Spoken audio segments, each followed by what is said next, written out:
Hi, my name is John Mashney, and this is an Intense Life book review. Today's book is Carl Sagan's The Demon-Haunted World. Sorry, the title's a little blocked out by the name there. That's actually the name of the person who let me borrow this book about 20 years ago, and I never gave it back. My uncle Ed. Sorry about that, Ed. Thank you for the book, though. I really, really appreciate it. It's changed my life.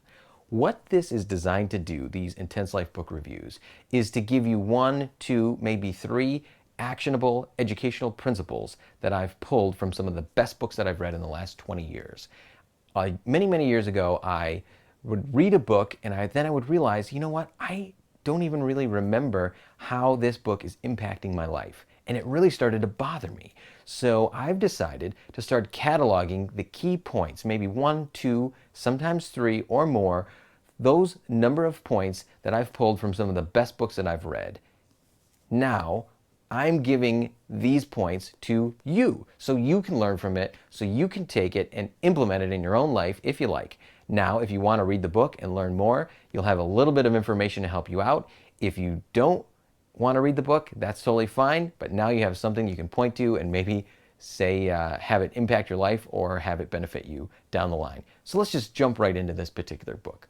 This book is actually a little bit older book, but I think it's a great starter into some of the most critical aspects of thinking clearly. And to me, the best chapter, hands down, is called The Fine Art of Baloney Detection. It's in the middle of the book. It's fantastic. It walks through logical traps that we can very easily fall into. It walks through certain fallacies that we can fall into. But one I'm going to cover is very important, and I use it probably every single day of my life, and that's the power of statistics. Now, many of us have heard this saying, approximately half of the people in this world are above average, or half the people in the world are below average. Now, some people have an initial reaction to that, and they don't like it. They don't like to hear that. But by definition, it has to be true if you're using a mean or a statistical average. 50% are going to be below, and 50% are going to be above. That's just one general example about the power of statistics and understanding how statistics can potentially mislead people. One statistical analysis that Carl Sagan talks about in the book is called observational bias or observational generalization. And what he's referring to is only looking at the things that are successful and not looking at the things that are failures. And the best way to describe it is just to repeat or summarize the story that Carl Sagan tells about the physicist Enrico Fermi. Enrico Fermi came to the United States to work on the Manhattan Project, the nuclear bomb. And he would interact with a lot of US military officers. And in these discussions, apparently, Fermi and the officers would argue about who the great generals were in the United States history. And Fermi would say, well, fine, what makes a general great? And the officers would say, well, they've won a lot of battles. And Fermi then would come back and retort and say, well, how many battles? And these men would say, I don't know, a few. Fermi said, no, exactly. How many battles would you have to win in a row for a general to be considered great? Eventually, they settled on a number. Okay, let's say 5. Oh, then Fermi said, okay, 5 battles in a row makes you a great general. Well, then Fermi would ask, how many generals are great, or would you consider great? And they went back and forth. Eventually, the officers said, oh, fine, a few percent. 1, 2, 3%. Then Fermi said, but imagine this. What if every single battle that was fought was simply decided by a coin flip? 50-50.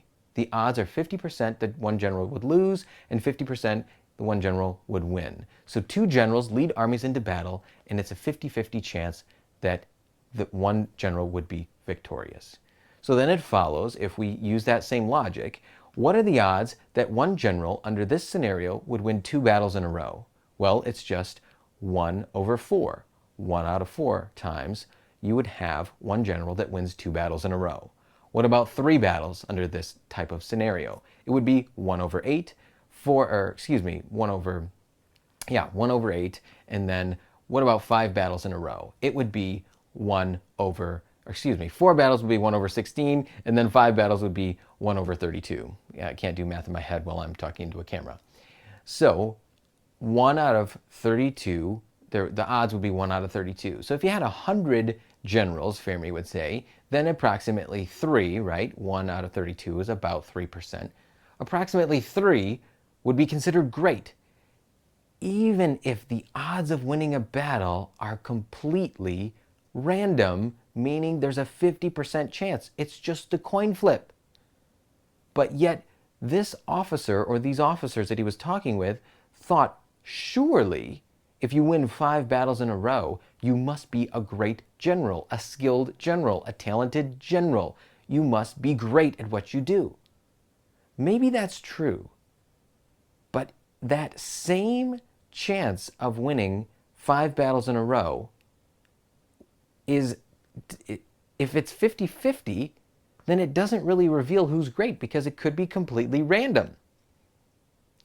That's the danger of this observational selection fallacy. But Fermi then ended the conversation and he said something very, very important. He said, but now if a general won 10 battles in a row, then that might mean something. And I think, to me, I apply this every single day because numbers can be very, very deceiving. And this observational selection challenge is something that you're going to come across, and I personally come across in what I do every single day. I pulled it from this book. It's helped me immensely to think clearly in almost every professional and personal setting that I've been a part of. So I hope you take that, remember Carl Sagan, remember Enrico Fermi, and I will talk to you soon.